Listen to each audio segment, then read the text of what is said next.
Hello tout le monde, on part pour la première vidéo cycle 3, c'est assez expérimental, surtout cette première, je pense que les autres seront plus simples, mais vous allez voir, ça part un peu dans tous les sens, je réfléchis à voix haute, en fait je m'adonne moi-même à une sorte d'exercice, donc je pense que ça va être long, donc ça va pas plaire à tout le monde. Je pense que sur la forme, je peux encore largement améliorer le truc au niveau du son et tout. Je suis pas très fort en technique, donc ça se fera progressivement. J'espère quand même que certains iront jusqu'au bout, je pense que ça va être intéressant. J'attends vos retours, c'est un truc que je vais refaire, ce sera à chaque fois un peu différent en fait, c'est pas forcément... Cycle 3 c'est pas forcément un... c'est le format pour faire tout ce que je veux en fait, et des trucs un peu personnels, donc j'espère que vous allez aimer. Mais même si vous aimez pas, je le ferai quand même pour moi et pour les quelques personnes que ça intéressera. Donc voilà, même si cette fois-ci ça peut être un peu ardu, quand il y aura de nouveaux épisodes, je vous invite à retenter l'expérience, même si pour vous là c'est trop long des trucs comme ça, parce que ça changera au fur et à mesure. Je vous en dis pas plus, je vous laisse aller écouter ça. Vous allez voir, je vous propose de faire des petits exercices, vous pourrez essayer de tenter de les faire de votre côté, et me dire ce que ça a donné pour vous. On part pour le cycle 3.0.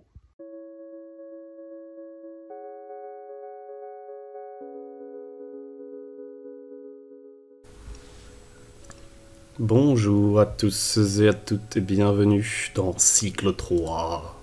Qu'est-ce que c'est Cycle 3? C'est le nouveau format de vidéo que j'ai envie d'essayer, dans lequel en fait on va juste parler d'un sujet, on va essayer... C'est pas vraiment du brainstorming parce que je pars pas de rien, j'ai un petit peu un plan que j'ai envie de suivre quand même. C'est pas non plus un tuto parce qu'en fait je suis pas là pour amener un panel de solutions pour résoudre un problème très précis. On est plutôt là pour parler au global. Alors comme c'est le premier épisode, eh bien on va commencer par cycle 3.0. Et ensuite il y aura cycle 3.1.2.3.5 et on sait pas quand est-ce que ça s'arrêtera. Alors le but, ça va être voilà, de vous aider éventuellement à réfléchir à des trucs. Peut-être que ça va pas vous toucher, peut-être que vous n'allez pas en trouver une application concrète. J'espère que ce sera cool au moins à regarder.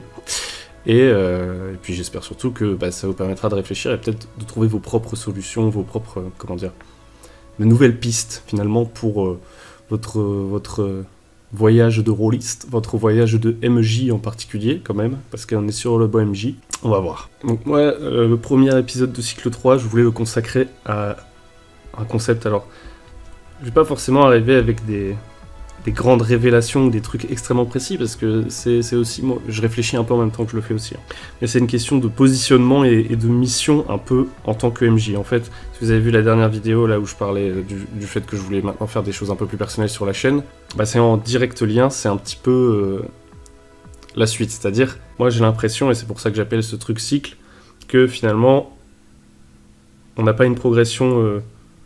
en soi très linéaire dans notre pratique du jeu de rôle. C'est-à-dire on commence pas à un point où genre on est nul par exemple et on devient bon, d'accord, pour être MJ, pour être joueur ou que sais-je. C'est assez difficile de déterminer quand est-ce que on est débutant, quand est-ce que on est ultra expérimenté, je sais pas quoi. D'ailleurs il y a pas mal de gens qui jouent depuis déjà un moment qui continuent à s'appeler débutants, etc. Et de la même façon, j'ai l'impression que c'est difficile à un moment donné de se dire « Ah voilà, je suis satisfait » ou par exemple, je sais pas, on va dire que ça c'est le temps, hein. On va supprimer ça. Ça c'est la petite vie de rôliste, on va dire. C'est assez difficile à un moment donné de se dire « Ah voilà, là je suis arrivé à destination, je fais exactement le jeu de rôle comme je veux le faire, j'expérimente toujours la même chose et c'est parfait. » C'est difficile d'avoir des objectifs précis, de savoir en fait ce qu'on veut faire et de donner du sens un peu à tout ça. Bon, évidemment, si on se pose pas 50 000 ans la question, et la plupart du temps on ne se pose pas ce genre de questions, on fait juste des parties de jeu de rôle parce qu'on aime bien, mais si vous regardez la chaîne, peut-être que vous êtes comme moi, et que vous mettez du sens là-dedans, que vous réfléchissez beaucoup, que vous êtes passionné et que vous y pensez beaucoup, et du coup, vous faites pas juste du jeu de rôle pour dire « Ah ouais, je fais des parties, ça m'amuse, etc. » Ça va plus loin que ça en fait. Et du coup, en permanence, vous vous demandez finalement de quoi j'ai envie dans mes parties de jeu de rôle, comment faire de meilleures parties de jeu de rôle. Ça, c'est des questions assez larges. Mais il y a aussi à quel jeu j'ai envie de jouer, avec quel type de personne j'ai envie de jouer, comment j'ai envie d'approcher tel jeu, comment j'ai envie de renouveler mon expérience, etc. Donc il y a beaucoup de questions, etc. Et du coup, on peut être un petit peu perdu, en fait. et qu'on soit débutant ou qu'on soit plus expérimenté. Et c'est pour ça qu'il y a comme ça des cycles et des moments où on joue plus, on s'arrête, etc. Et je sais, j'ai vu dans les commentaires qu'il y avait des gens qui reconnaissaient avoir des cycles un peu comme ça. Peut-être que ce n'est pas le cas de tout le monde. Et voilà, on a des cycles qui peuvent être annuels parce que tous les ans on change de campagne et du coup il y a un moment où on repense notre manière de jouer, etc. Alors après, il y a sûrement des gens qui jouent toujours de la même façon, qui en sont toujours satisfaits. Pour qui le jeu de rôle ne prend pas une place aussi centrale dans leur... ne prend pas autant de place dans leur esprit. Je pense qu'il y en a pas mal qui sont passionnés, qui y pensent beaucoup. Et qui ont des cycles comme ça où ils se disent « Ah bah j'arrive en fin de cycle, j'ai pas mal joué de cette façon-là, ça commence à m'ennuyer, j'ai envie de faire quelque chose de différent. » Ou bien « Ah, pendant très longtemps, je pensais que, bah, par exemple, je sais pas, pour faire des bonnes parties, il fallait que je prépare très précisément tout mon scénario, etc. Et en fait, ça commence à s'épuiser un peu comme technique. Et même mes joueurs, ils commencent à trouver ça un peu naze. Et moi qui croyais vraiment que j'étais arrivé à un stade où en fait, chaque partie était trop cool grâce à la méthode que je suivais, bah, finalement, tout ça s'est remis en question. Et du coup, je doute un peu de ce que je fais. Je m'arrête de jouer, je retourne jouer auprès d'autres gens, puis faire MJ, etc. Donc bref, on a des cycles comme ça, des cycles où on est joueur, des cycles où on est MJ, des cycles où on essaie de créer son jeu de rôle, etc. Et on bouge tout le temps. Et du coup, on peut être un petit peu perdu. Du coup, en général, on se rattache un peu à des sortes, pour se retrouver un petit peu, bah, soit on va faire de l'introspection, on va longtemps réfléchir tout seul, mais des fois, on n'avance pas beaucoup. Soit, des fois, on va aller regarder des trucs sur Internet, et on va avoir toutes sortes d'injonctions. Genre, par exemple, dans les injonctions qui me viennent en tête, là, immédiatement, il y a, par exemple, être un MJ minimaliste, vous savez. Genre les gens qui vous disent, oui, pour vraiment faire des parties de jeu de rôle, il faut improviser, il faut avoir le minimum. C'est là que tu vas réussir à révéler ton potentiel finalement, que tu ne vas plus te faire bouffer par la machine capitaliste qui essaie de te vendre toujours des nouveaux livres de jeux de rôle, etc. Et du coup, finalement, ça va plus loin que le jeu de rôle. C'est une sorte de lifestyle qu'on vous donne, c'est une sorte de nouvelle approche, une sorte de nouveau sens qu'on donne à votre passion en fait. Parce que on cherche comme ça à donner du sens à sa passion, parce qu'au final, sinon, on se retrouve à juste se dire, bah en fait, j'aime bien juste jouer avec des petites figurines, jeter des dés et faire des bagarres. Et des fois, ça ne nous suffit pas. On a envie de donner du sens à notre vie. Et si le jeu de rôle doit prendre beaucoup de place dans notre vie, on veut lui donner plus de sens que ça. Donc on dit par exemple, ouais, mais en fait, moi, c'est aussi une forme de minimalisme. Ou alors par exemple, une injonction, ça peut être, ouais, faire des scénarios de fou, tu vois. Genre, tu vas aller regarder plein de manières de créer des scénarios, tu vas lire des livres littéraires, etc. Tu vas te voir un peu comme un concepteur, comme un cinéaste, quelqu'un qui est là pour créer une expérience immersive, je sais pas quoi. Ou alors, une autre injonction, ça peut être, à l'inverse, d'abandonner quasiment tous les, entre guillemets, les responsabilités qu'on a tendance à attribuer au MJ, en disant, bah voilà, tu vas plutôt te positionner comme un facilitateur, toi t'es pas un MJ tyran, toi t'es quelqu'un en fait qui finalement est presque spectateur de la partie, qui va plus tendre des perches et regarder un peu comment les joueurs font. Ou alors, d'autres injonctions, ça peut être, bah, ah, ça sert à rien, le MJ ça sert à rien... y a plein de trucs comme ça. Et en fait, ça naît de réflexion. C'est pas en soi... Enfin, peut-être qu'il y a des gens qui vont rester bloqués toute leur vie comme ça sous une chapelle, mais je pense que c'est assez faux. C'est plutôt qu'ils sont dans des cycles comme ça où ils sont fascinés par cette idée, ils découvrent quelque chose de nouveau. Alors parfois, ils vont en faire un peu du prosélytisme, etc. Et dire ouais, ça c'est la meilleure façon de jouer, c'est là qu'on se retrouve avec les guerres d'école, etc. Ce qui peut créer de la réflexion, de la réflexion, hein, les conflits comme ça. Et des fois, ça nous perd. Et puis, quand on a épuisé, si vous êtes comme moi et que vous avez tendance plutôt à changer plutôt qu'à suivre une sorte de dogme, genre... de dogme, je ne sais pas. Genre, ouais, moi je suis pas en mode, oui, le jeu de rôle, c'est être un scénariste et créer des super scénarios, et je pense ça depuis 30 ans, j'ai même pas 30 ans, donc ce serait quand même chaud. Quoique, peut-être que je viens d'une autre dimension, que je suis une liche, je ne sais pas. Mais, en gros... je reste pas bloqué dans un truc comme ça, j'ai plutôt tendance à parfois me laisser fasciner par un truc, puis passer à un autre, et les épuiser comme ça, et puis à la fin, en général, quand je sors comme ça complètement d'un cycle, tout est très très brouillon dans ma tête comme ça, et je sais plus trop en fait ce que je dois faire. Et en plus, comme je fais la chaîne, là, la chaîne YouTube, et ben en même temps, régulièrement, moi-même, j'avance mes propres injonctions entre guillemets. Alors je le fais assez peu finalement, à chaque fois j'essaie de trouver un panel de possibilités, mais finalement ça m'épuise un petit peu parce que des fois je suis pas convaincu par ce que je dis. Et je suis obligé de parler de choses qui me conviennent pas, et j'ai plutôt envie de passer en mode je donne mes propres injonctions, mais tout en étant tout à fait transparent avec vous, et en disant que je ne crois pas détenir la vérité. Ça part dans tous les sens. C'est le premier épisode, Est-ce que ce sera toujours comme ça, les vidéos cycles, on verra. Mais du coup, des fois, vous êtes un peu perdu comme ça. Il y a plein de concepts qui s'entremêlent. On vous dit, ouais, voilà, si tu crées une histoire immersive, ça va être cool, mais tu mets ça en contradiction avec le fait que tes joueurs puissent avoir de l'agentivité. Donc l'agentivité, c'est quoi? C'est la capacité de faire des choix, de même modeler l'histoire, et tu te dis, bah attends, c'est quoi le mieux entre les deux et tout. Et tu commences à avoir toutes ces idées qui se mélangent comme ça, et tu es perdu. Et donc le but de cette première vidéo, bah, ça va être un petit peu de réfléchir à comment on peut se recentrer, se repositionner, redéterminer un peu sa mission de MJ. C'est ce que j'ai essayé de faire récemment pour pouvoir être plus clair quand je joue avec ce que je veux faire, mais aussi plus clair avec vous sur la chaîne, sur les prochains contenus qui vont arriver. Donc du coup, le but, ça va être d'essayer, tant bien que mal, parce que voilà, on n'est pas des scientifiques, on n'est pas des je sais pas quoi, mais de voilà, détricoter un peu le truc, tirer un peu les ficelles de toutes ces idées qui se mélangent, et comme ça, on va pouvoir se positionner un petit peu mieux et trouver notre mission. Et ça va être très très fort, je pense, parce que, vous savez, je vous en ai parlé dans la vidéo FAQ, mais pour si vous étiez pas là, moi je pense qu'un des trucs qui est le mieux pour faire des bonnes parties de rôle, c'est d'avoir de la transparence, enfin d'être transparent avec les gens sur ce que vous voulez faire, pour pas qu'ils soient surpris, pour pas qu'il y ait d'incompréhension, et puis de communiquer avec eux. Et si vous êtes assez clair sur ce que vous voulez faire, sur votre position et sur la mission que vous êtes fixée, ça va être beaucoup plus simple pour communiquer justement avec vos joueurs et dire voilà là où vous voudriez aller, et du coup aussi pouvoir discuter avec eux si par exemple ils sont pas du tout d'accord avec ce que vous voulez faire, qu'ils puissent tout simplement refuser, et vous allez devoir du coup chercher d'autres joueurs, etc. Et du coup avoir une table plus homogène, et puis vous pouvoir vous lâcher vraiment sans être en permanence en train de vous demander est-ce que ce que je fais c'est bien, est-ce que ce que je fais c'est adapté pour mes joueurs, etc. Parce que une des choses sur laquelle j'aimerais revenir, l'introduction est très très longue, hein, j'entends bien. Une des choses sur lesquelles j'aimerais revenir aussi, c'est que sur la chaîne, au début c'était un peu le gimmick parce que c'était simple, et je pense que c'est bien d'avoir une approche simple aussi, c'était de dire voilà, le jeu de rôle, le but c'est que tout le monde s'amuse. Ça c'était la manière dont était formulée un petit peu la mission du MJ, j'ai envie de dire, dans mes premières vidéos. Peu à peu j'ai un peu abandonné cette sorte de gimmick, parce que je le trouvais trop simple, mais finalement, fondamentalement ça reste quand même ça, mais c'est pas précis du tout, on est d'accord, c'est pas précis du tout. Là, vous êtes pas positionné, vous êtes pas à l'aise une fois qu'on vous a dit ça. Une fois qu'on vous a dit, voilà, ta mission en tant que MJ, c'est de faire que tout le monde s'amuse, bah tu es dans de beaux draps. Parce que le jour où il y a quelqu'un qui s'amuse pas et tu comprends pas pourquoi, tu galères. Donc ensuite, évidemment, il y a des outils, tu peux communiquer, etc., pour essayer de comprendre ce que la personne n'aime pas, etc. Mais si elle-même, elle n'est pas très précise dans sa position et dans ce qu'elle attend du jeu de rôle, elle va avoir beaucoup de mal à te le formuler et à te le donner. Et puis en plus, finalement, le but du jeu de rôle, peut-être que c'est que tout le monde s'amuse, mais pas de s'amuser avec tout le monde.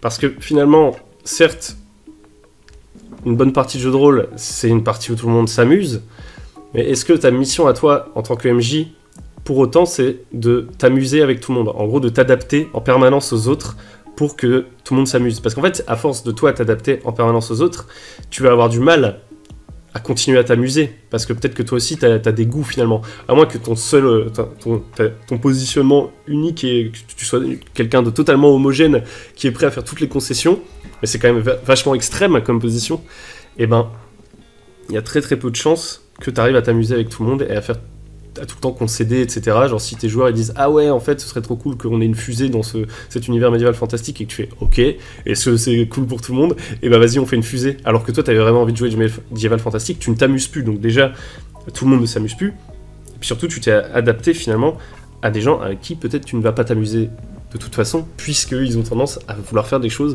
qui ne t'intéressent pas toi en tant que MJ. Et puis au-delà de ça, on va pas se le cacher, c'est extrêmement difficile de faire en sorte qu'à chaque partie, tout le monde s'amuse de manière systématique, parce que tout le monde n'a pas les mêmes envies, à moins que t'aies trouvé le groupe ultra précis de gens qui sont à peu près exactement comme toi, genre le truc super bizarre, un peu de science-fiction, hein.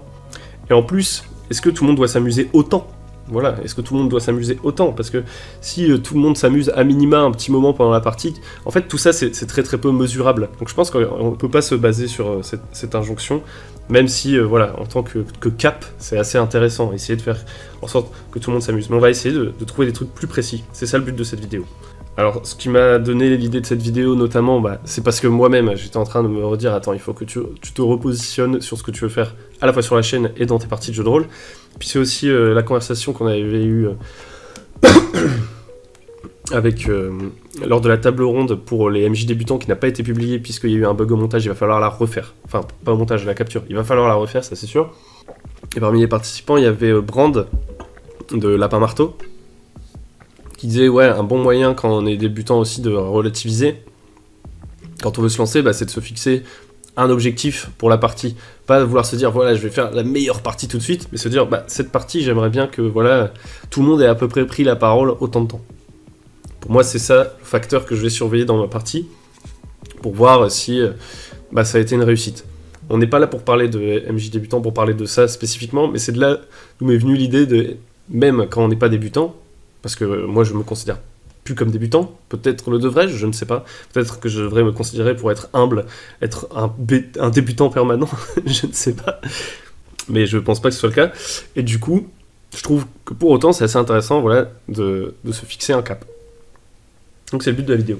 Donc comment déterminer sa position un peu et sa mission et tout, bah moi je pense qu'on peut lister plein d'attentes différentes. Donc là voilà, on va commencer à s'échauffer finalement, en mettant par exemple différentes injonctions et tout, et essayer de se positionner par rapport à ces injonctions pour savoir un peu nous où on se place dans l'échiquier des visions du jeu de rôle.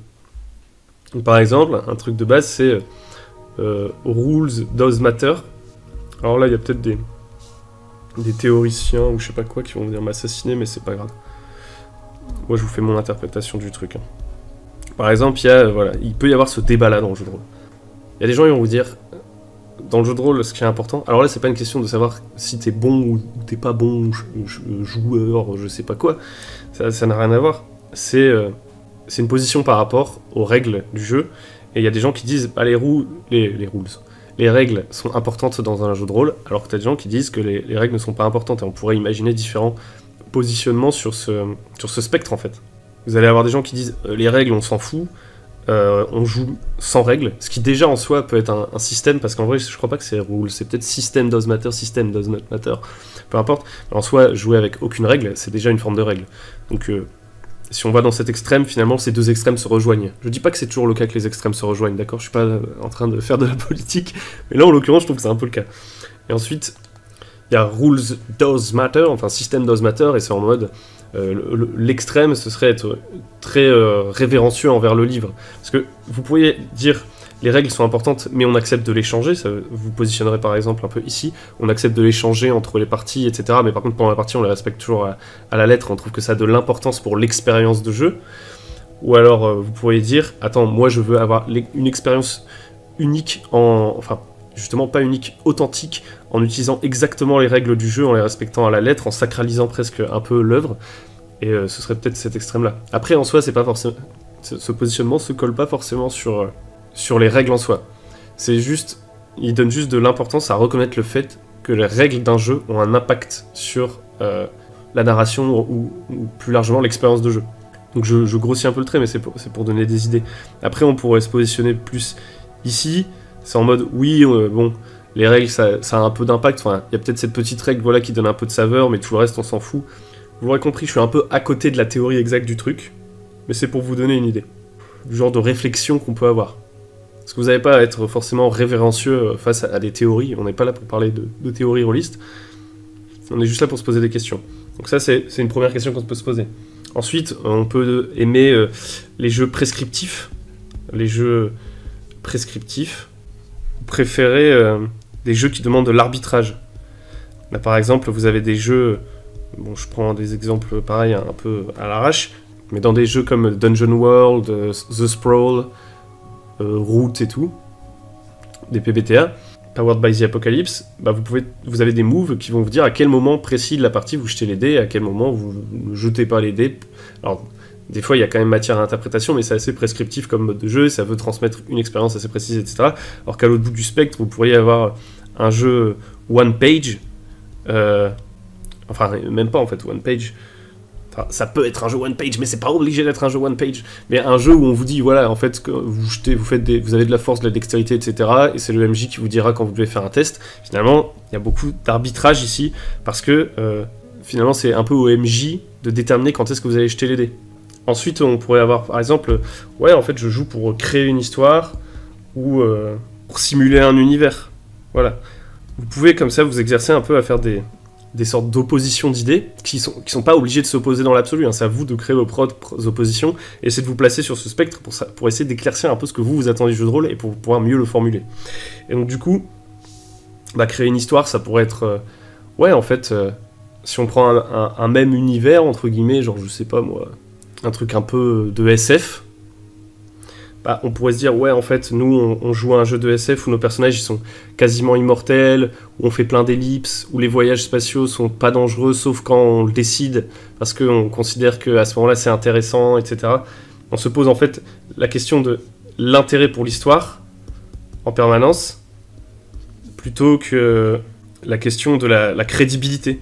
Alors, par exemple, dans un jeu où on essaye vraiment de simuler ce côté-là de simulation de voyages spatiaux, peut-être on va calculer les distances, faire plein de jets de table aléatoires sur les événements cosmiques qui pourraient arriver et mettre beaucoup d'importance sur chacune de nos actions et du coup devoir beaucoup les détailler, etc. Après, une fois de plus, je le répéterai jamais assez, mais c'est une opposition qu'on a créée qui est un peu fictive parce que on pourrait partir dans des interprétations en disant que si je joue à un jeu Star Wars, simuler l'univers de Star Wars, c'est faire des héros qui ne meurent pas beaucoup.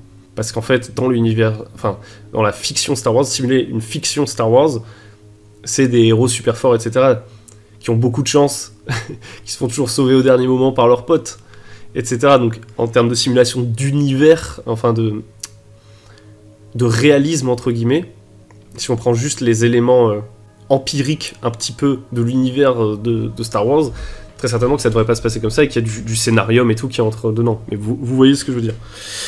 Ensuite, on pourrait dire, ouais, le plus important, c'est le character skill, c'est-à-dire, ouais, moi, je veux mettre en avant les règles, les jets de dés, les capacités des personnages, ou alors le player skill, au contraire, genre dire, ouais, moi, je préfère les expériences où, en fait, c'est aux joueurs réellement de réfléchir à chacune de leurs actions. Ils peuvent contourner des jets de dés en m'expliquant parfaitement ce qu'ils font.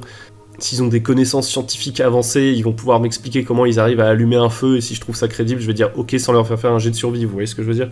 Il peut y avoir aussi la question de la répartition de la charge. Est-ce que vous considérez que le MJ, il a beaucoup de responsabilités, ou est-ce qu'il devrait plutôt avoir peu de responsabilités, etc., etc. Et à force de vous poser des questions comme ça, vous allez comme ça peut-être réussir à éclaircir un peu vous, en fait, comment vous voulez jouer. En fait, ce que ça va vous permettre, ça va être de sortir de l'impossible, entre guillemets. L'impossible, c'est de se dire que vous pouvez faire tout ça en même temps, parce qu'au bout d'un moment, on voit bien qu'il y a des sortes d'oppositions. Ou alors, sortir du flou. Si vous vous étiez jamais vraiment posé ces questions, ou si à un moment donné, vous êtes perdu et vous avez du mal à faire un choix, prenez un support visuel, une feuille, et essayez de vous positionner comme ça. Donc là, on va essayer de se positionner là-dessus. Peut-être dans les commentaires, si vous avez des idées en regardant la vidéo, vous pourrez me donner d'autres trucs sur lesquels essayer de se positionner et tout, ça peut être sympa, ou faire ça chez vous, j'en sais rien. Je sais même pas s'il y a encore des gens qui m'écoutent, là, c'est un petit peu tordu ce que je fais finalement. Mais du coup, voilà, là c'est une sorte de petit échauffement, moi je vais essayer de me positionner là-dessus. Moi je pense que pour ce qui est des règles, je suis plutôt ici. Parce que... En fait, moi je trouve que les règles ont beaucoup d'importance. Que les mécaniques et tout, genre trouver la bonne mécanique pour représenter le bon truc à tel moment, c'est super cool, genre le total freeform, dire on jette un dé 100 pour tout, ça marche à tous les coups, je trouve que non, c'est pas vrai, genre il y a les dés explosifs, les dés d'usure, il y a le fait de mettre des points de vie, pas de points de vie, le fait de mettre des moves, pas de moves, de faire de la narration partagée sur certains trucs, le fait d'amener de la matérialité dans le jeu, d'utiliser des figurines, de déchirer sa feuille de personnage, enfin voilà, il y a plein de possibilités qui vont changer complètement l'expérience de jeu, et si on les prend pas en compte, qu'on se contente juste de s'asseoir autour d'une table, de prendre genre un des 20 et de le lancer en boucle sans feuille de personnage et tout, ce qui serait l'extrême rules doesn't matter, peut-être, j'en sais rien, je sais pas quel est l'extrême, ce sera pas pareil. Donc pour moi c'est important. Par contre les rules, le système ne matter pas au point où je suis révérencieux envers lui, dans le sens où je sacralise pas les règles d'un jeu, d'un bouquin, et j'aime bien mettre mes règles, j'aime bien enlever des règles en pleine partie, ce qui est un truc que plein de gens peuvent détester. Il y a des gens qui aiment que les règles elles soient les mêmes d'une partie sur l'autre et que si on les change ensuite, ça soit inscrit dans le temps, etc. C'est un peu l'approche OSR, partir avec peu de règles, puis construire des règles qui se maintiendront pour la suite de la partie, etc. Moi, je trouve ça plus excitant, en tout cas en tant que MJ, et je trouve que la majorité du temps, avec mes joueurs, ça marche très bien, de changer les règles d'une partie sur l'autre presque. Pour moi, il y a une campagne, ça lui a donné un nouveau souffle de passer de Donjons et Dragons à Savage World. Pour moi, une des dernières parties que j'ai faites, on jouait avec le système de dragon. Ça a tout changé d'amener des nouveaux points d'inspiration. Mais seulement pour cette partie-là. Peut-être que la fois suivante, ils seront plus là. De renouveler comme ça l'expérience pour qu'à chaque fois, à chaque partie, il y ait un truc un peu unique. Et puis aussi d'improviser des règles à la volée, de les arbitrer. Et si mes joueurs sont OK... Enfin, de les arbitrer. D'arriver avec des propositions comme ça. Et si mes joueurs sont à peu près OK, à peu près réceptifs, let's go. Si c'est un non ferme, genre en mode ah non, c'est complètement injuste et tout, OK, je vais pas faire ça. Mais la majorité du temps, les gens sont OK. Ils acceptent cette idée. Et puis au pire, on en parle à la fin de la séance. Et ça me donne comme ça cette liberté de pas m'être mis le carcan. Ah, le système c'est trop important, et tout et tout. Ensuite, on a les jeux prescriptifs ou les jeux avec de l'arbitrage. Bah, assez logiquement, je serai ici. J'aime bien qu'il y ait quand même des règles sur certains trucs qui soient à peu près fixes, sur lesquels les joueurs peuvent toujours compter, ils sont sûrs que ça marche, que ça va pas changer. Dans 99% des cas, en gros, des règles de base, un socle de trucs où c'est pas moi qui arbitre. Par exemple, le fait que leurs dégâts soient inscrits sur leur feuille de personnage et que quand ils jettent leur jet de dégâts, ce soit toujours le même jet de dégâts, la majorité du temps qu'ils puissent compter là-dessus, je trouve que c'est important. Alors que si c'est à moi à chaque fois d'arbitrer, ah ouais, ça, je pense que là ton arme, vu qu'elle a touché au niveau de son armure, etc., en fait tu vas faire un peu moins de dégâts et tout et tout. Bon, c'est un exemple un peu pourri. Mais vous avez compris l'idée, j'aime bien qu'il y ait quand même un socle, mais par contre, et ça rejoint un peu cette idée-là, hein, finalement, j'aime bien ajouter des règles à la volée, etc. Ensuite, entre créer une histoire et simuler un univers, très clairement, je suis plutôt dans créer une histoire, avec de la narration partagée, mais aussi avec des embranchements. J'aime bien créer des scénarios, ou en tout cas, pas des scénarios, mais des situations où j'ai déjà prévu des conséquences, etc. Genre un peu... faire un peu de narrative design, je sais pas si c'est ça, mais en tout cas de game design, j'en sais rien, j'ai pas de mots précis, et c'est pas très important pour... ça aide d'avoir des mots précis pour réfléchir, mais moi je visualise ce à quoi je pense, et du coup bah, je suis plutôt créé une histoire très très nettement par rapport à simuler un univers. Récemment, j'avais testé pas mal de trucs OSR, je m'étais un peu lancé dans cette... on parlait d'injonction, dans cette injonction un peu OSR, parfois un peu fric-ric-spiel. C'est-à-dire, oui, si on est à peu près OK sur l'univers, on n'a pas besoin de beaucoup de règles, parce que finalement, les règles n'arriveront jamais à simuler très bien l'univers. Donc pour le simuler, on va s'en remettre à l'arbitrage. Et puis pareil, dans les trucs OSR, vous avez pas mal de gestion de poids parfois très précise, ou alors des trucs de voyage avec des ex qui font tant de miles, etc. J'ai essayé, j'ai expérimenté. Pendant 1 an, j'ai testé ça. J'étais fasciné. J'ai récupéré plein de choses intéressantes. Mais finalement, je reviens à ma façon de jouer avec un nouveau bagage et des nouvelles idées, mais je reviens à ma façon de jouer, genre simuler le voyage avec chaque truc, genre il faut trouver à manger, il faut boire, allez-y, enlevez votre ration, ok, est-ce que vous avez dormi, machin truc, de manière précise, mécanisée, systématique, ça m'embête. Donc moi je suis plutôt là pour créer une histoire, j'aime bien les ellipses, j'aime bien les coïncidences incroyables, j'aime bien qu'il se passe beaucoup trop de choses pour un monde normal, à un même moment que quand il y a une crise dans un endroit, d'un seul coup il y a toutes les factions, tous les monstres qui apparaissent. J'aime bien que ça explose un peu. J'aime bien que le monde s'adapte un petit peu aux personnages pour leur permettre de briller, plutôt que de juste créer un monde entre guillemets neutre, dans lequel les personnages vont évoluer complètement bac à sable. Genre le côté 100% bac à sable, ça me plaît pas tant que ça en fait. Donc ouais, créer une histoire plus que simuler quelque chose. Et là c'est assez ferme. Ensuite, character skill, player skill, je dirais que je suis pile entre les deux.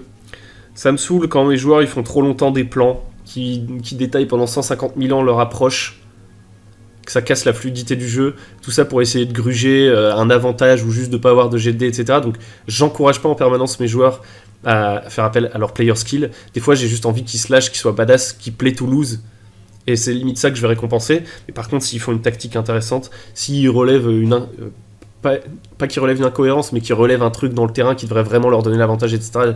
Ça, je leur donne également des avantages. Je suis vraiment entre les deux. Mais la plupart du temps, je vais quand même me baser sur le hasard ou sur les capacités de leur personnage plus que sur leurs capacités réelles. Dès qu'il y a un doute, je demande à ce que leur personnage jette les dés et on se sert du dé comme d'un oracle qui va nous permettre de dire si oui ou non leur plan a marché. Et même si leur plan peut parfois être excellent, je demande un jet de dés pour voir pourquoi ça pourrait complètement capoter et pour faire émerger de l'histoire comme ça. Donc je suis vraiment entre les deux, ça, je jongle. Ensuite, MJ responsabilité plus plus, MJ moins moins, moi je suis plutôt plus plus dans ma façon de jouer, c'est-à-dire que je prescris pas, je dis pas oui, vous êtes obligé de tout faire, etc. Mais moi c'est la voie que j'ai suivie, c'est le chemin que je me suis choisi.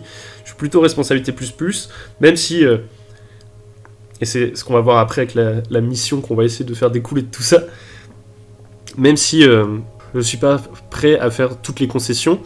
Et comme je le disais, je suis pas prêt à m'amuser avec tout le monde et à vraiment me plier en deux pour que le jeu convienne parfaitement au plus râleur du groupe ou ce genre de truc. C'est pas ma responsabilité, je prends pas toutes les responsabilités à la charge, mais je prends à cœur et j'embrasse complètement ma façon de faire du jeu de rôle et mon envie de créer des trucs, etc.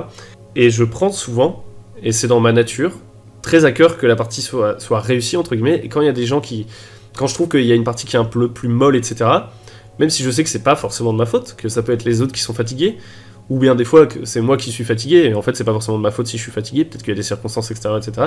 Je le prends quand même vachement à cœur, je prends cette charge sur moi. Même si je sais que c'est pas obligatoire, et j'ai même fait une vidéo là-dessus, vous n'êtes pas obligé de porter toute la charge, vous pouvez la répartir comme vous voulez, etc. avec vos joueurs. Moi je prends la charge, parce que c'est comme ça que j'aime le jeu de rôle en fait. C'est en le prenant à bras le corps. Et je rajouterai un truc sur lequel je viens de penser que je suis assez, pour le coup, bien positionné de manière tranchée. Parce que là, bon, j'ai pas mis des trucs vraiment très extrêmes, c'est un peu décevant.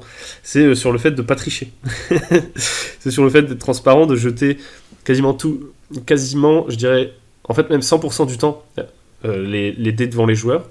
Ou en tout cas de leur dire la vérité. Parce que c'est vrai que des fois je mets un écran pour faire stylé, pour cacher toutes mes notes, et par réflexe, je jette le dé comme ça, parce que je veux faire un petit jet à la volée derrière mon écran, mais j'assume toujours le jet de dé. Le seul truc sur lequel je peux tricher parfois, donc je dirais que je suis à 99%, enfin non en fait, je dis n'importe quoi, je suis à 100% pas triche, dans le sens où pour moi la triche, c'est de pas être clair, en fait de pas être transparent, donc du coup de pas dire les choses.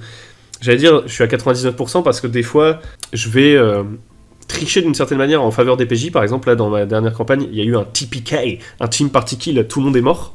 Et comme, voilà, c'est quand même un peu chiant parce que c'était la toute fin de la campagne, donc ça peut faire retomber un peu la hype, quoi. On peut juste se dire, ah oui, en fait, on est juste mort face au boss final.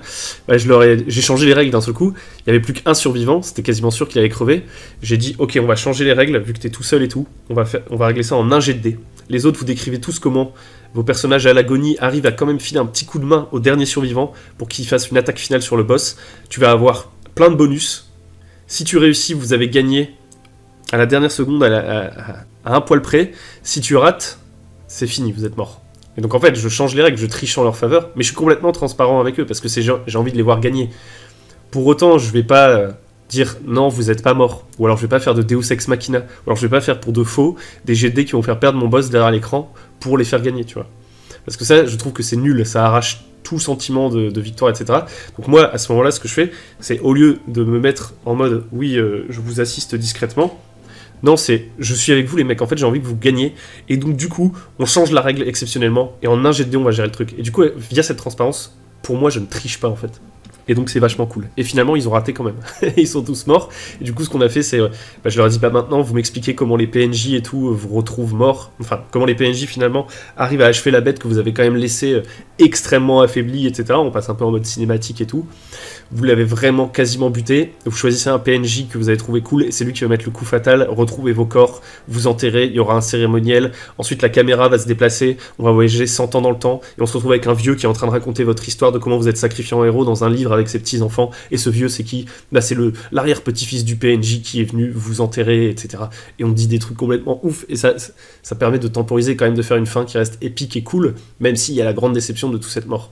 Donc bref, vous pouvez faire ce petit exercice chez vous, vous pouvez, si vous voulez, mettre des sortes de...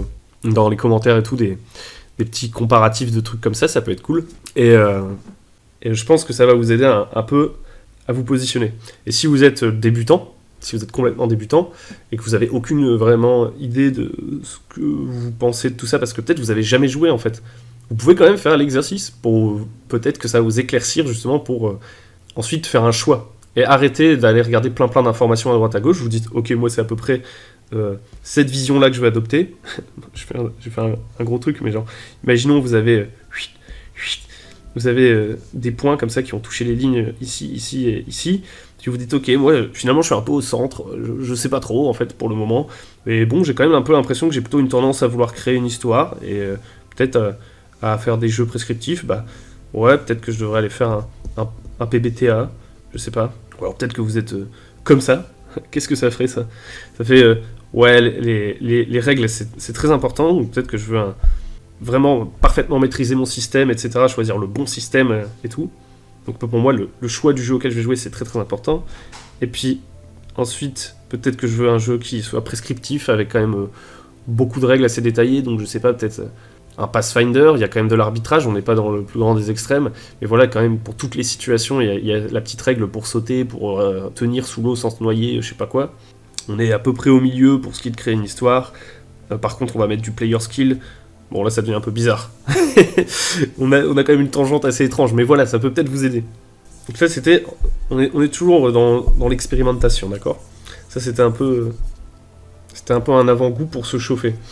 Donc, si toutes ces oppositions, etc., que ça vous fait réfléchir, ces trucs, système does matter, etc., moi, je suis pas forcément la personne la mieux placée pour vous en parler, en tout cas en termes de théorie, si c'est vraiment la théorie, connaître les bons termes, etc., qui vous intéresse.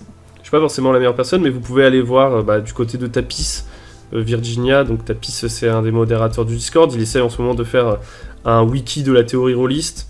Bon, moi, c'est pas forcément ma tasse de thé, même si je m'y penche parce que j'ai besoin pour être curieux. Et puis peut-être qu'un jour, je vais faire un nouveau cycle et je serai en mode attends, mais j'ai juste envie d'écrire un traité philosophique ou un traité théorique, mais ce n'est pas mon cas. Wiki théorie rôliste. On a des podcasts comme La Cellule, qui traite un peu de théorie rôliste. On a Thomas Munier, je dis des trucs, voilà, moi c'est plus au cours de conversation, enfin quoi que La Cellule, j'ai écouté des trucs, mais on a Thomas Munier qui parle un peu de théorie. Il y a le JDR pour les nuls aussi, la chaîne YouTube, le JDR pour les nuls, qui parle parfois de trucs théoriques comme ça. Dans les bouquins de Lapin Marteau, bon, Lapin Marteau c'est quand même plus pratique que théorique, mais vous allez peut-être retrouver des idées. Tout ça, c'est quand même assez très nébuleux, parce que finalement, le jeu de rôle, c'est quand même assez récent, même si on arrive à en parler, qu'on a des mots pour en parler et tout, c'est quand même hyper flou et c'est hyper vaste. Mais voilà, ça peut vous aider à formuler des idées, tous ces trucs-là. S'il y a d'autres gens qui connaissent des trucs intéressants, vous pouvez les mettre en commentaire pour partager avec les autres. Donc là, on va passer à la phase 2 de ma réflexion. Donc maintenant que je me suis un peu posé toutes ces questions, que je me suis posé des questions, et que j'ai essayé de vraiment me poser et trouver une réponse, je peux commencer à tendre à réfléchir à pourquoi... je veux MJ, quoi. Pourquoi je veux MJ? C'est trop moche comme phrase, mais j'ai la flemme d'écrire. Quelle est la mission que je me fixe? Une mission qui va me permettre déjà d'être clair quand moi je vais expliquer aux gens comment je pense mon approche du jeu de rôle. Si par exemple on doit débriefer, etc., et qu'il y a des gens qui me disent ah ouais, mais moi je trouve que ça, je pourrais leur dire clairement bah ouais, mais moi mes parties, enfin si tu veux qu'on continue ensemble, vous n'êtes pas obligé à chaque fois, avant de faire une partie, d'expliquer tout votre positionnement sur le jeu de rôle, d'arriver avec un manifeste. Hein. Et c'est pour avoir des outils pour communiquer et pour vous aussi mieux vous retrouver et savoir quand est-ce que vous faites bonne ou fausse route. Donc voilà, ça va vous aider en débrief, mais ça va aussi vous aider pour savoir quels outils vous allez chercher justement pour réaliser cette mission. Et quelles sont les limites que vous fixez aussi dans cette sorte de mission pour pas vous retrouver surchargé en une sorte de burn-out. Une sorte de burn-out. Et puis aussi pour essayer de ne pas être un obsédé du contrôle, quoi. Et je dirais que si on devait vite fait refaire un extrême, il y aurait le MJ serviteur, entre guillemets, bon c'est péjoratif. Vous pouvez vous positionner comme ça, hein, c'est pas grave, ou le MJ démurge, quoi. Le MJ démurge, ouais. En gros, le MJ démurge, il est en mode oui, et finalement, là encore une fois, les extrêmes vont venir se toucher un petit peu sur cette ligne-là, je trouve, parce que le MJ démurge, ça va être le mec, ouais, il essaye de tout contrôler et tout, et son but c'est que tout le monde s'amuse, mais tout en restant exactement dans l'expérience que lui, il avait voulu faire, sans la changer d'un pouce, et du coup, il va faire usage de manipulation, de tricherie, de machin, parce qu'il veut exercer comme ça un énorme contrôle sur la partie, et en faire, certes, une expérience cool pour les autres, il n'est pas là que pour lui, mais ça doit être dans son contrôle. Le MJ serviteur, c'est peut-être un peu l'inverse. Il a le même objectif, finalement, c'est qu'il a envie que tout le monde s'amuse et tout, mais voilà, il fait que des concessions, il se met à genoux devant ses joueurs, il fait « Ok, on va faire ce que vous voulez, on va faire ce que vous voulez. » Et vous avez peut-être pas envie de faire ça, en fait, vous avez peut-être le même objectif que ces deux personnes, mais envie de trouver un meilleur équilibre, quoi. Vous avez envie que votre partie elle soit cool, mais être capable de faire des concessions, pas trop de concessions. Vous avez compris. Donc maintenant, bah, je sais pas à quelle conclusion vous allez arriver, mais moi je vais vous mettre les conclusions. Moi, ma mission, en tout cas les choses sur lesquelles je pense que j'ai un impact dans la partie, et où j'ai envie d'avoir un impact, là on entre un peu dans une sorte de forme de stoïcisme, je sais pas trop, je suis pas très très fort, mais il y a peut-être des gens qui font de la philo qui vont réussir à mieux expliquer cette idée. Mais en fait, l'idée, c'est que vous pouvez pas changer les autres, d'accord? Enfin, moi, je pense que c'est pas ce qu'il faut faire. Quand on fait une partie de jeu de rôle, en tout cas, c'est peut-être pas le meilleur endroit pour le faire, on n'est pas là pour faire une thérapie ou je sais pas quoi. Mais l'idée, c'est que moi, je veux savoir, en fait, quels sont les leviers que je peux utiliser, qu'est-ce que moi je peux faire en tant que MJ pour que la partie soit cool, pour avoir une bonne expérience et créer une bonne expérience, et quels sont ceux que je veux pas utiliser. Et donc là, je vais essayer de lister en fait finalement ces leviers et ensuite de trouver les outils, quoi. Donc pour moi, j'ai envie que tout le monde soit à l'aise. Ça c'est une des missions que je me fixe un peu. À titre perso, j'ai envie de proposer une expérience unique. Donc c'est-à-dire, on va détailler un peu après. Mais voilà, j'ai pas envie de faire... même si à chaque fois qu'on fait une campagne du commerce, c'est différent en fonction des groupes, etc. J'ai pas envie de jouer des campagnes écrites par autrui. J'ai envie à minima de les réécrire et à maxima de leur piquer des idées et puis c'est tout, et ensuite de les laisser de côté. Et puis j'ai aussi envie que chaque session, on ait ce feeling un peu unique, qu'il y ait une nouveauté. En tout cas, de réussir à travers ma créativité, ma personnalité, réussir à offrir quelque chose, et c'est ça qui donne du sens pour moi au fait de faire du jeu de rôle. C'est réussir à créer quelque chose qui plaise aux autres, mais qui m'a aussi plu de faire. En fait, le jeu de rôle, ça donne du sens à mes créations et au fait que j'aime bien imaginer des trucs, essayer de faire un peu du game design, etc. Alors que je suis ni dans le jeu vidéo, ni dans le cinéma, etc. C'est à travers le média du jeu de rôle que j'essaie de le faire. Donc c'est ça pour moi, proposer une expérience unique. Et je pense qu'il y a plein de gens qui font du jeu de rôle pour ça aussi, pas seulement pour l'aspect jeu, quoi. Ensuite, moi, je veux... ma mission, je pense que c'est proposer quelque chose qui a du rythme, proposer un jeu rythmé, de faire participer les joueurs à la création de l'expérience, parce que même si ça ne va pas empêcher que l'expérience soit unique. En fait, j'ai envie que... Je vais ajouter personnel. Moi, j'ai envie de proposer une expérience qui m'est très personnelle, où je mets beaucoup de moi. Je sais pas si on devait faire une sorte de dosage, j'en sais rien. Ah non, des pourcentages, ce serait pas très parlant. En gros, le fait de faire participer les joueurs, ça ne va pas venir empêcher que l'expérience soit personnelle. Vous voyez ce que je veux dire? C'est pas contradictoire, ces deux choses. Faire participer les joueurs, pour moi, c'est genre... Ouais, j'ai envie que ça tourne autour de leur personnage. Ça va être le terreau pour moi, ensuite, créer mon truc. Donc je leur demande un peu, ouais, c'est quoi vos personnages? Moi, je suis plutôt quelqu'un qui est personnage centré. Et donc, c'est vachement important que j'arrive à intégrer comme ça les joueurs à la narration, mais aussi à la création de leurs personnages, que les mécaniques que je crée, réussir à retranscrire un petit peu le feeling qu'ils veulent pour leurs personnages, à faire briller leurs personnages, etc., etc. Et j'ai besoin d'eux pour ça, je peux pas le faire tout seul. Ensuite, il y a obtenir la confiance des joueurs pour arbitrer. Ça, c'est une autre mission. C'est-à-dire que je veux pas arriver en tyran, je veux pas manipuler mes joueurs non plus, je veux qu'ils me fassent confiance et qu'ils me laissent arbitrer. Donc je veux avoir le dernier mot, mais pour ça, il faut que je sois OK avec eux, qu'on en parle régulièrement, etc. Donc vous voyez déjà, hein, il va y avoir besoin d'outils de communication pour faire tout ça.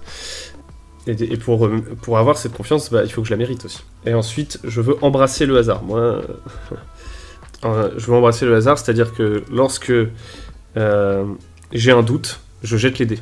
Même si j'arbitre, hein, on est d'accord, bah mon arbitrage, c'est que dans la majorité des cas, je jette les dés. Ouais, c'est à peu près à ces 6 points que je m'arrête. Bah, ce sera ma mission. Donc je vous invite à faire la même chose, hein, à essayer de vous faire votre mission. Mais retenez bien que c'est pas un truc ultra formel, on est là pour réfléchir.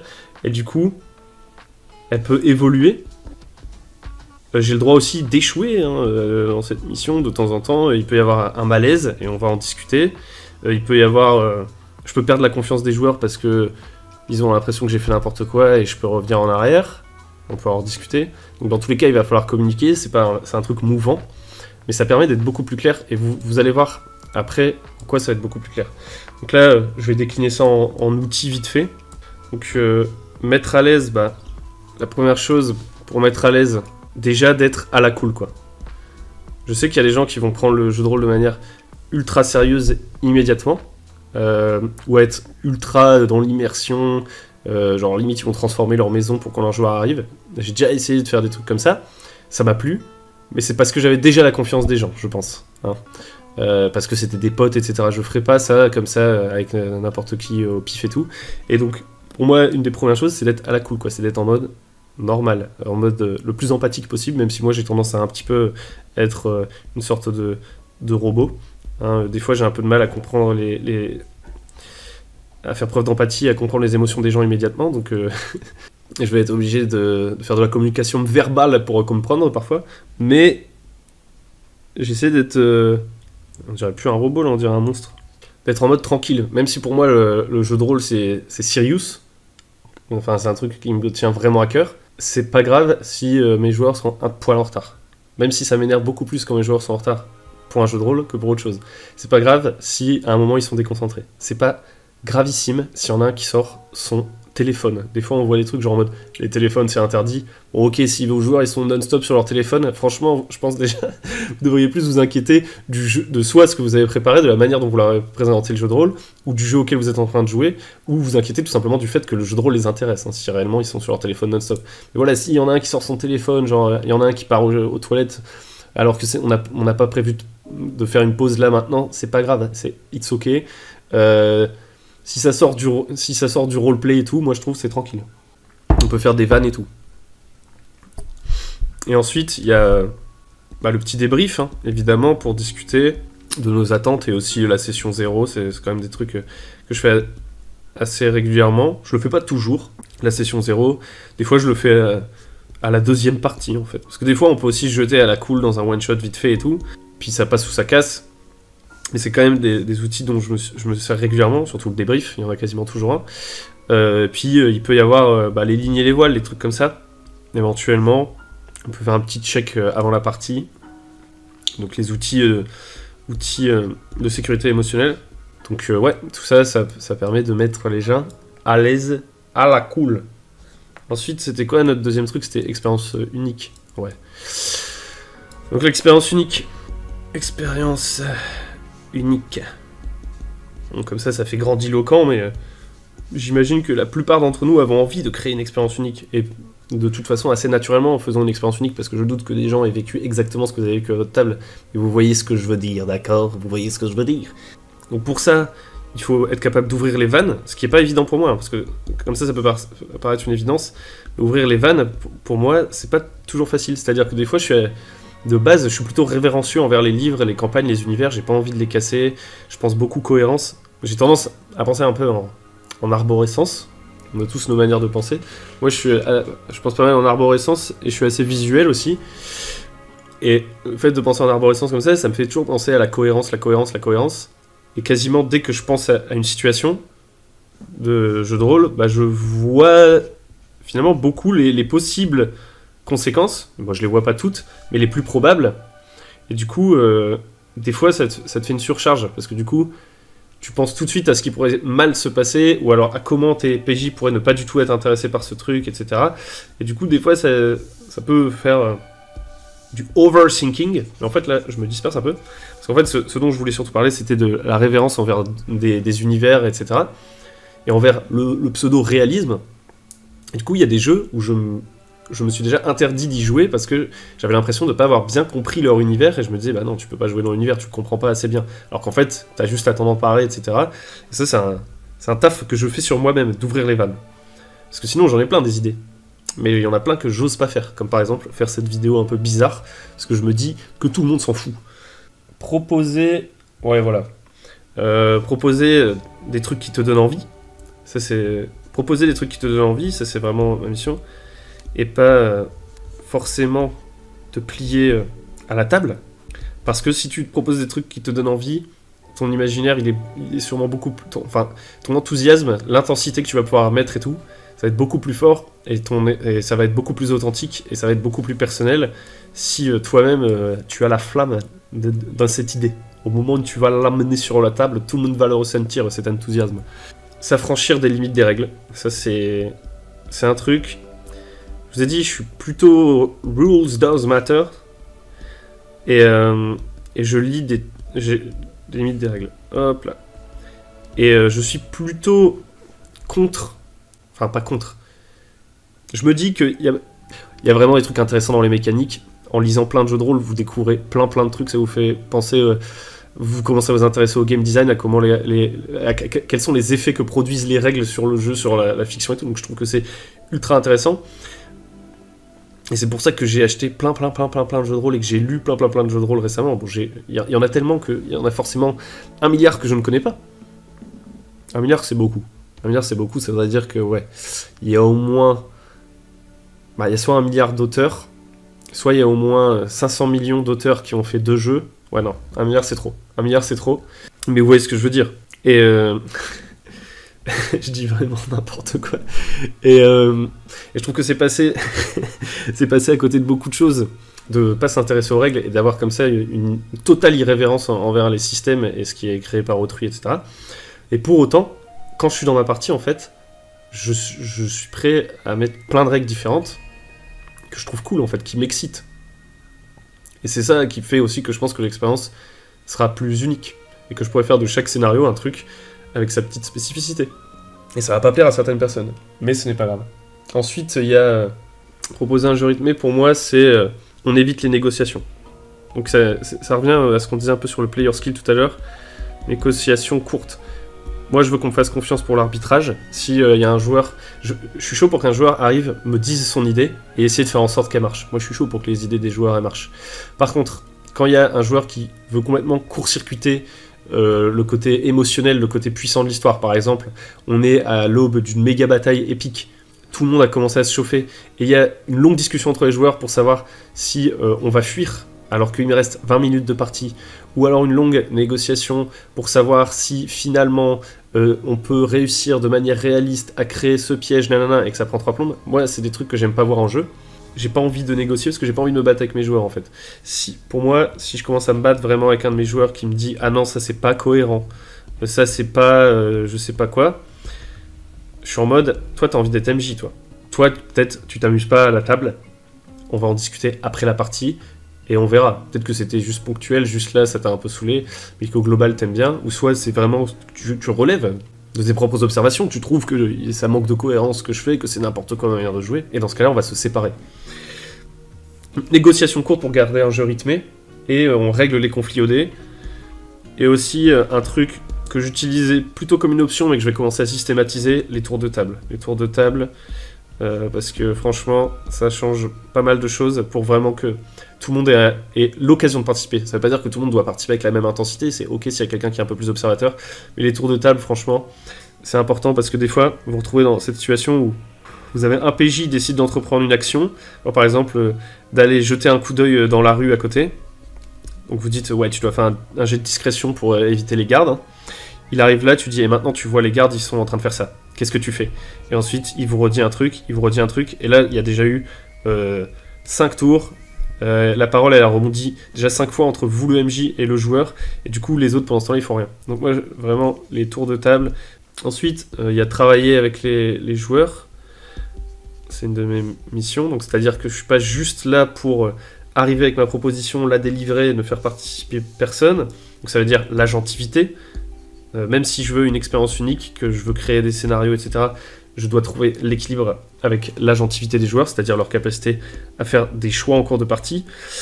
Ça veut pas dire qu'ils ont le droit de tout faire, mais ça veut dire qu'ils ont des choix, qui ont un impact.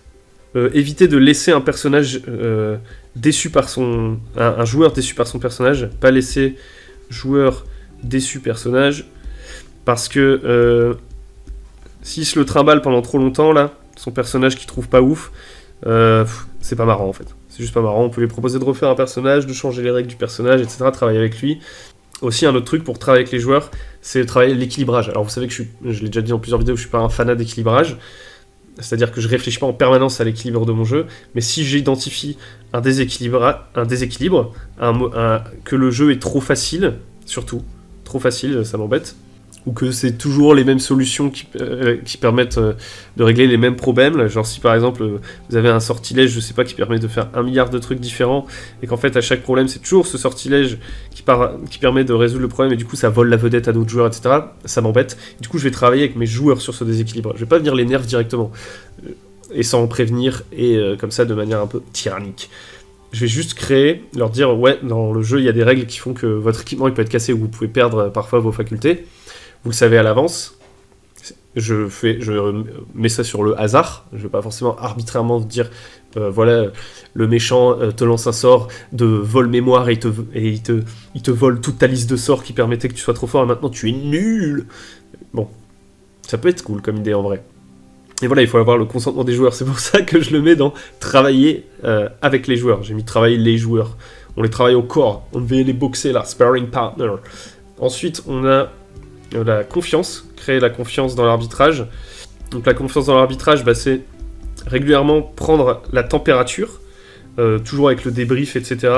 Quand vous arrivez avec une nouvelle règle aussi, en parler, expliquer votre démarche.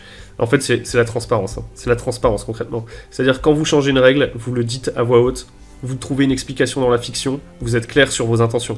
Si vous augmentez les points de vie d'un monstre, au lieu de le faire en secret, vous dites « Ouais, là, le monstre... j'augmente ses points de vie parce que sinon le combat va être trop facile. » Vous réfléchissez à voix haute comme ça derrière votre petite barbe d'MJ, vous faites comme si vous ne vouliez pas que les joueurs vous entendent, mais en fait ils vous entendent, vous faites « Ah merde, le combat est trop facile, comment vais-je faire ?» Et là je fais en fait l'ogre il devient beaucoup plus baraque et du coup il gagne des points de vie. Et là il y a certains de vos joueurs ils font « Mais non, mais c'est trop nimp, c'est injuste et tout. » Je fais « Ouais, c'est injuste, mais vous êtes dans un monde injuste. » Et au pire, si vraiment, malgré cette transparence et tout, ça marche pas, vous verrez en débrief. Mais en gros, assumez vos trucs, pas changer les points de vie derrière l'écran, etc. Parce que ça, je sais pas, moi je déteste. Je vais pas dire jamais, parce qu'il ne faut jamais dire jamais, c'est Justin Bieber qui a dit ça, et c'est un grand philosophe. Mais, j'aimerais bien avoir votre avis dans les commentaires. Il y en a sûrement certains qui vont dire « Oui, mais s'ils s'en rendent pas compte, mais ça c'est horrible. » Pour moi, oui, dans l'absolu, ils s'en rendent pas toujours compte. Mais déjà, si vos joueurs, ils ont déjà été MJ, et si vous avez déjà été joueur, je pense que si vous avez déjà été joueur, vous vous êtes souvent rendu compte que la personne trichait et vous ne lui avez pas forcément dit. D'accord ? Et ensuite, embrasser le hasard. Ça, c'est pareil. Ça va aussi un peu avec la confiance de l'arbitrage, avec tout ce qu'on disait avant. Embrasser le hasard. Le fait de jeter les dés devant vos PJ, c'est la transparence aussi. Hein. Jeter devant l'écran, c'est ça pour moi, embrasser le hasard. Et ça augmente la confiance de tout le monde, et ça crée plus de tension, et vous pouvez même faire jeter les dégâts des monstres par vos PJ, enfin par vos joueurs, ça c'est très très cool. Donc voilà un peu tous mes outils et ma mission. Je vous invite à faire la même chose, multipliez pas trop les points, parce que sinon c'est contre-productif par rapport à votre problème initial je pense, et ça va peut-être vous éclaircir. Et donc peut-être que vous vous dites après tout ça, si vous êtes encore là, que tout ça c'est complètement useless, mais en fait ça ne l'est pas du tout. C'est complètement useful au contraire. Je vais vous dire pour moi les résultats que toute cette réflexion ça peut donner. Déjà vous avez un diplôme de bon MJ, donc ça c'est cool. Vous avez un cap. Vous savez sur quoi vous voulez vous concentrer. Et ce qui est vraiment le plus important pour vous. Et à chaque fois que vous doutez, que vous dites « Attends, est-ce que ce que je suis en train de faire c'est vraiment utile et tout ?» Vous pouvez retourner à ça, un peu à votre mission. Si par exemple... vous êtes en mode, ouais, la campagne commence à s'épuiser, ou je sais pas quoi, vous commencez à faire une sorte de méga world building, à regarder plein de trucs sur le world building et tout, c'est très bien. Si vous le vivez pas mal, ou que ça vous fait pas perdre du temps, ou vous avez pas de frustration et tout, vous faites ce que vous voulez. Mais au moment où vous dites, attends, là je suis en train vraiment de créer toutes les espèces de chasse-siamois de la ville, attends, je retourne à ma fiche de mission, ouais, mettre à l'aise les gens, est-ce que c'est vraiment compatible avec les joueurs ? Est-ce que par exemple ça va être fun que je leur explique tous les chasse-siamois de la ville ? Ouais, bof. En plus, finalement, les chasse-siamois, peut-être que mes joueurs, c'est eux qui auraient pu les inventer. Hein ? Donc, travailler avec les joueurs, j'ai oublié de noter, ça peut aussi être de la narration partagée. Et du coup, je me dis, est-ce que c'est vraiment nécessaire ?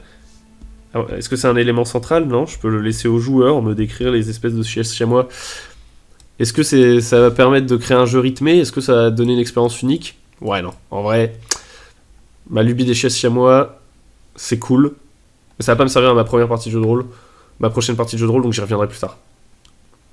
Vous avez un cap comme ça. L'exemple est rincé. Vous savez aussi quand dire stop.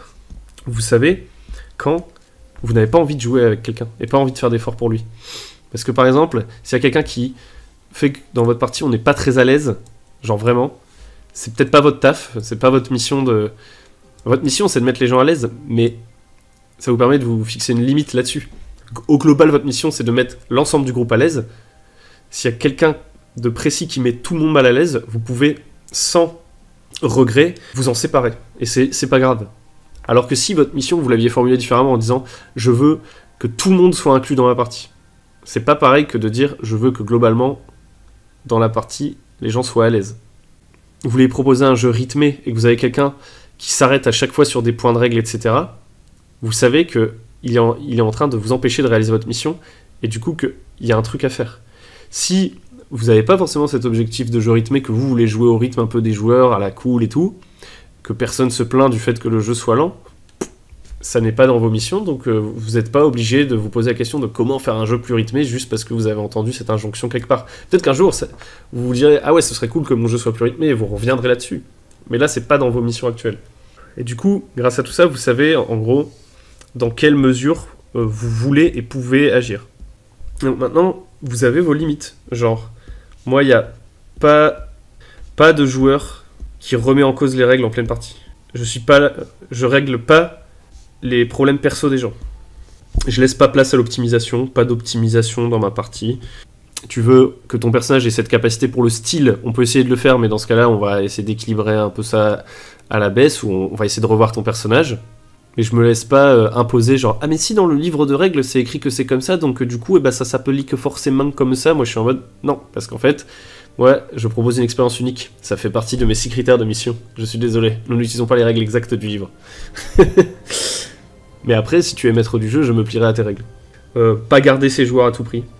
Et donc voilà, je pense qu'on commence à toucher un peu au but de ce que je voulais faire.